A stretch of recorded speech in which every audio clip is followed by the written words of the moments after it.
తప్పకుండా నితీష్ లాంటి వ్యక్తులు మీరు యువకులు చాలామంది రావాలని కోరుకుంటున్నాం. అన్నిటికన్నా ముఖ్యంగా ఇవాళ గౌరవ ముఖ్యమంత్రి నారా చంద్రబాబు నాయుడు గారిని నితీష్ గారిని కలవడం జరిగింది. వారి చేతుల మీదుగా ఆంధ్ర క్రికెట్ అసోసియేషన్ అనౌన్స్ చేసిన 25 లక్షల చెక్ను కూడా వారికి బహుకరించడం జరిగింది. నేను కానీ, సానా సతీష్ గారు కానీ, ప్రశాంత్ కానీ, విష్ణు కానీ, శ్రీనివాస్ కానీ అందరం కూడా ఇవాళ అంతేకాకుండా వారి తండ్రి గారు కూడా వచ్చారు. వారి తండ్రి గారు కూడా మంచి, ఎందుకంటే ఆయన్ని చూసాం మొన్న టీవీల్లో, ఆయన సెంచరీ చేసిన రోజు ఆనందంలో దుఃఖం కూడా ఆపుకోలేకపోయారు. ఎందుకంటే 11 సంవత్సరాల క్రితం జాబు వదిలేసి ఓన్లీ కొడుకు యొక్క కెరీర్ గురించి కష్టపడ్డ వ్యక్తి. ఇటువంటి తల్లిదండ్రులు ఇందాక చంద్రబాబు నాయుడు గారు కూడా ఒకటే చెప్పారు, that is the beauty of Indian parent అని. ఎందుకంటే తన జీవితాన్ని అయినా వదిలేసుకుంటారు, తన కొడుకు జీవితం బాగుండాలని చేసేవారు. ఇటువంటి వ్యక్తులు ఆదర్శంగా మనం తీసుకోవాలి. తప్పకుండా యువ క్రీడాకారులకి నితీష్ అనే తను ఒక కెరటం, యువక కెరటం తప్పకుండా ఆదర్శంగా ఉంటారు. అంతేకాకుండా ప్రభుత్వం నుంచి అన్ని విధాల సహాయం చేస్తామని నారా చంద్రబాబు నాయుడు గారు చెప్పారు.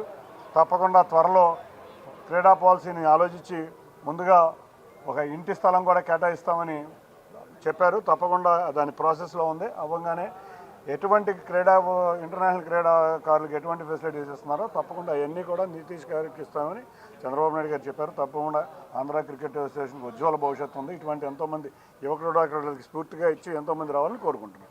గతంలో ఇదే అసోసియేషన్ తరఫున కొన్ని ఇబ్బందులు జరిగిన చాలామంది ప్లేయర్స్ ఇబ్బందులు, కానీ ఇప్పుడు మీకు ఆ ఎక్స్పీరియన్స్ కొంత అర్థమవుతుంది. ఇప్పటికీ యంగ్ క్రికెటర్స్ చాలామంది కూడా క్యూ లైన్లో ఉన్నప్పుడు మోటివేషన్ ఎలా ఉండబోతుంది, మీ తరఫున వాళ్ళ సెలక్షన్స్ ఎలా ఉండబోతుంది? ఇవాళ ఐపీఎల్కి 6 యువ క్రీడాకారులు సెలెక్ట్ అయ్యారు. వచ్చే సంవత్సరానికి 15 నుంచి 20 మందిని సెలెక్ట్ చేయాలని మా అందరి కోరిక.